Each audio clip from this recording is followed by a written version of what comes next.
Episode 83. Tersipu-sipu. Clara melihat mobil Davi baru saja keluar dari rumah. Loh, itu kan mobilnya Davi, dia mau kemana?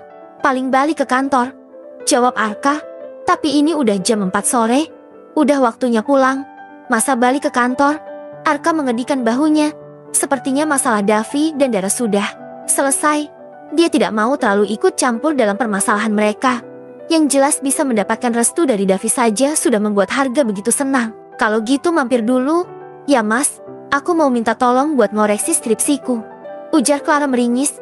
Arka berdecak kemudian mengelus rambut Clara. Dia itu menghentikan mobilnya di depan rumah bergaya Eropa tersebut. Berarti sebentar lagi kamu udah mau wisuda? Ya, iya, ini tinggal sidang skripsi aja. Memangnya kenapa? Tanya Clara. Janjinya kan, kalau kamu udah lulus kita langsung nikah, ujar Arka. Clara tersenyum malu. Dia memang pernah mengatakan hal tersebut karena dia akan siap menikah jika sudah lulus kuliah. Emangnya kamu mau kalau kita nikah cepet-cepet? Ya mau dang, pengen cepat halalin kamu. Lagian hanya kamu wanita yang ku mau. Kalau bukan kamu, aku mungkin akan sulit untuk menerima hadirnya wanita dalam hidupku. Lagi-lagi ucapan Arka membuat Clara tersenyum dengan pipi yang merona. Bisa diabetes nanti kalau ucapan Arka manis-manis seperti ini. Tapi, bagaimana dengan keluargamu? Keluargaku juga. Mungkin kita nikahnya setelah Davi sama Kak Dara nikah. Arka tersenyum lebar. Aku bilangnya ke mama kalau kamu mau nikahnya besok setelah lulus kuliah. Enggak apa-apa kalau Davi mau nikah dulu. Aku siap, nunggu kamu kok. Sebenarnya mama udah pengen melamar kamu. Lamaran yang sebenarnya bukan cuma datang-datang don. Kata mama kita harus mengikat hubungan kita terlebih dahulu dengan pertunangan. Kamu mau nggak jika kita tunangan dulu sebelum nanti nikah kalau udah lulus? Ujar Arka kini dengan raut wajah yang serius. Aku sih nurut aja. Mas, yang penting itu kamu. Arka tersenyum mendengar jawaban Clara. Masih berada di dalam mobil. Keduanya berciuman dengan intens dan lama-lama semakin menuntut. Kamu nggak nyuruh aku masuk ke rumah? Mumpung Davi nggak ada. Lirih Arka di sela-sela ciumannya. Enggak, di rumahku banyak CCTV-nya. Katanya tadi mau nyuruh aku ngoreksi skripsimu. Enggak Ceti. Iya, kalau itu ya harus. Dang, kirain. Memangnya apa yang kamu kira? Tanya dengan tatapan menggoda. Ih, udah, ayo masuk. Clara membuka pintu mobil dan langsung berjalan dengan cepat menuju pintu rumah. Dia sudah terlanjur malu karena berpikiran yang tidak-tidak. Ruwet itulah yang Davi rasakan saat ini. Dara tidak mau pulang ke rumah dan ingin menginap di hotel saja. Tetapi langsung Davi larang. Tentu saja Davi tidak terima jika Dara harus menginap di hotel. Mending menginap di apartemennya saja.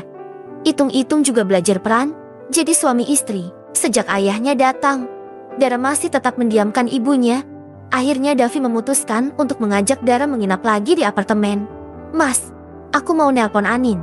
Dia nih udah tahu belum ya kalau papanya kembali? Ujar Dara menyusul Davi di ruang kerjanya.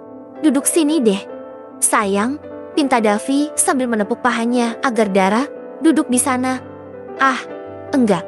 Kamu pasti modus. Mas, ya Allah sayang. Modus sama calon istri gak apa-apa. Kan, lagian aku mana pernah modusin kamu. Davi bangkit dari duduknya. Berjalan menghampiri wanita yang semakin cantik setiap harinya itu.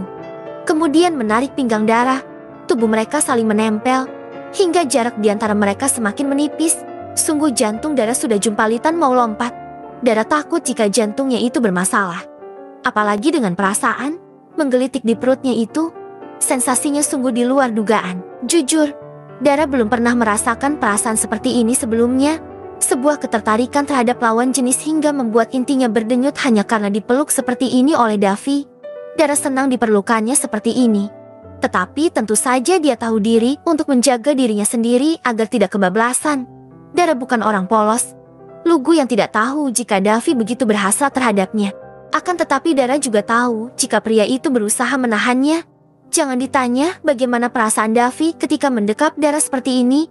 Ingin sekali dia terkam langsung bibir pink itu. Mereka merah di hadapannya. Sungguh itu sangat menggoda.